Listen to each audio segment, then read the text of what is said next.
Title: The Macedonian Phalanx and Alexander's Tactic. The Macedonian Phalanx and Alexander the Great's innovative tactics were key factors in his unparalleled success on the battlefield. Combining his mastery of strategy with a formidable new style of infantry formation, Alexander was able to conquer a vast empire and reshape military history. The Macedonian Phalanx, a tightly organized unit of spear-wielding infantrymen, provided the backbone of his army, allowing him to exploit the phalanx's strengths through swift, flexible tactics. Here is a closer look at the phalanx's design, its key role in Alexander's campaigns, and the tactical brilliance that Alexander brought to warfare. 1. The Macedonian Phalanx, Design and Structure. The Macedonian Phalanx was an evolution of the traditional Greek hoplite phalanx but differed in both armament and formation. This formation was created by Alexander's father, King Philip II, and refined by Alexander himself. It consisted of soldiers known as peziteroi or foot companions, who were organized in rows 8 to 16 deep and equipped with an innovative weapon: the sarissa, a spear that could reach lengths of 18 to 20 feet. The sarissa's length allowed Macedonian soldiers to strike their enemies from a distance that traditional hoplites could not match. While the soldiers in the first two rows thrust their sarissas forward, the spears of the ranks behind were angled upward, forming a protective hedgehog effect against projectiles. Unlike the heavy shields and short spears used by Greek hoplites, the sarissa allowed for greater reach, and soldiers were equipped with smaller shields to allow more mobility. The formation of the phalanx was key to its effectiveness. Each soldier was trained to hold formation and march in unison, creating a nearly impenetrable wall of spears. The tightly organized phalanx was exceptionally strong when facing an enemy head-on, as it combined range, defense, and discipline. However, it required flat terrain and was vulnerable to attacks from the flanks or rear, where the long spears became cumbersome. 2. Alexander's tactical innovations. While the Macedonian phalanx was a powerful tool, Alexander's genius lay in how he used it as part of a larger tactical framework, coordinating it with various units to achieve flexibility on the battlefield. Alexander's tactical innovations can be broken down into several key strategies. A combined arms approach. Alexander's army was more than just the phalanx. His forces included elite companion cavalry, heavy cavalry, light infantry, archers, and specialized units like siege engineers. He orchestrated these different units in a coordinated manner, using each one's strengths to exploit the weaknesses of his enemies. In most battles, Alexander positioned the phalanx at the center of his formation, using it as a strong anchor that could hold the enemy's main force in place. Meanwhile, he kept his companion cavalry and other elite units on the flanks. This allowed Alexander to shift the focus of the battle quickly and respond to any weaknesses he observed in the enemy's formation. B. Hammer and anvil technique. One of Alexander's signature tactics was the hammer and anvil maneuver, in which the phalanx acted as the anvil to pin the enemy in place while the companion cavalry served as the hammer to strike from the flanks or rear. In the Battle of Issus against Darius III of Persia, Alexander used this technique effectively. The phalanx engaged the Persian infantry in a direct clash, drawing their attention and holding them in place.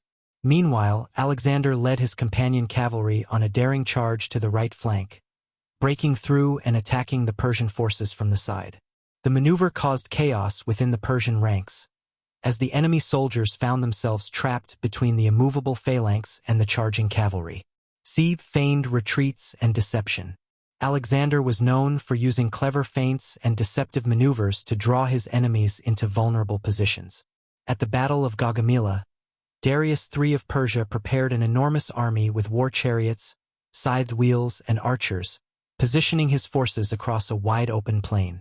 Alexander, recognizing the danger, used a diagonal advance to pull the Persians out of their lines, creating gaps in their formation. By leading his cavalry in a controlled feigned retreat to the right, he tricked the Persians into overextending their lines.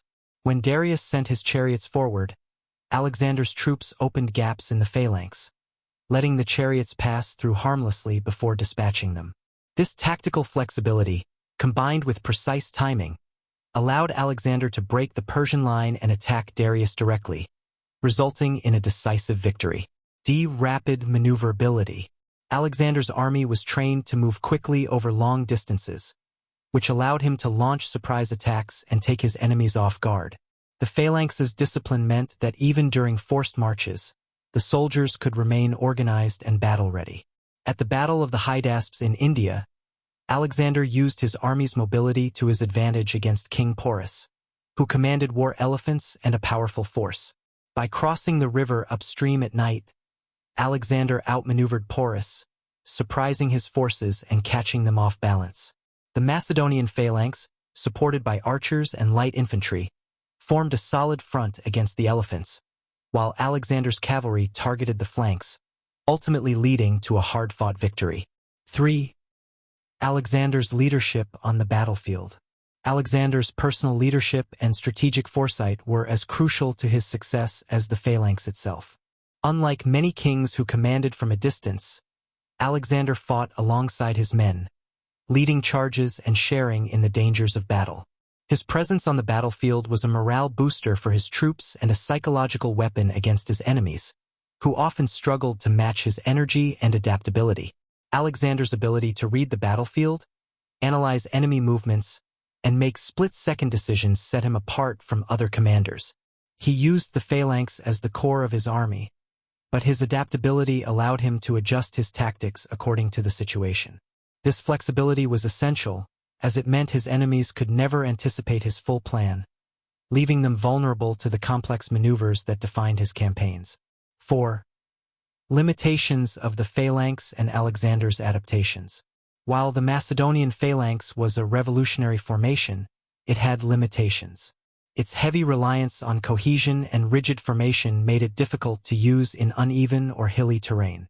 Additionally, the long sarissas were cumbersome, and the phalanx was highly vulnerable to attacks from the flanks or rear.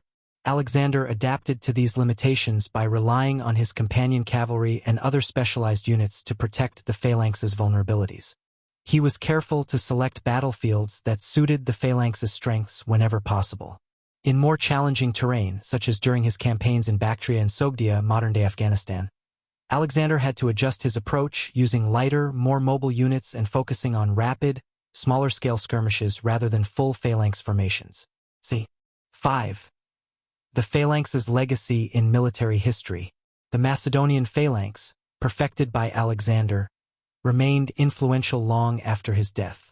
It became a central element of Hellenistic armies as Alexander's generals, the Diadochi, divided his empire and continued his legacy. The phalanx's effectiveness inspired military thinkers and commanders for centuries, laying the foundation for the concept of disciplined infantry formations.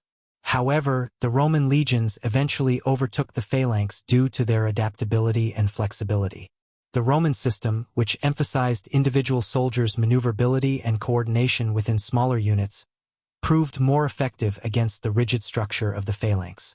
Nevertheless, Alexander's use of the phalanx and his tactical innovations remain some of the most celebrated in military history, showcasing the balance between strategy, leadership, and the power of a unified fighting force. Conclusion: the phalanx and Alexander's genius. The Macedonian phalanx was a remarkable military innovation that gave Alexander the Great a formidable advantage. However, it was Alexander's unique tactical brilliance and adaptability that turned the phalanx into an instrument of empire building. Through his combined arms approach, psychological warfare, and bold battlefield leadership, Alexander was able to turn a highly disciplined but otherwise limited formation into a world-conquering force. Alexander's campaigns remain a testament to the effectiveness of the phalanx when wielded by a master strategist. His ability to adapt to diverse challenges, utilize the strengths of each part of his army, and inspire his soldiers led to one of the most successful military careers in history. The legacy of the Macedonian phalanx and Alexander's tactics endures, providing lessons in leadership, strategy, and the art of war that continue to resonate today.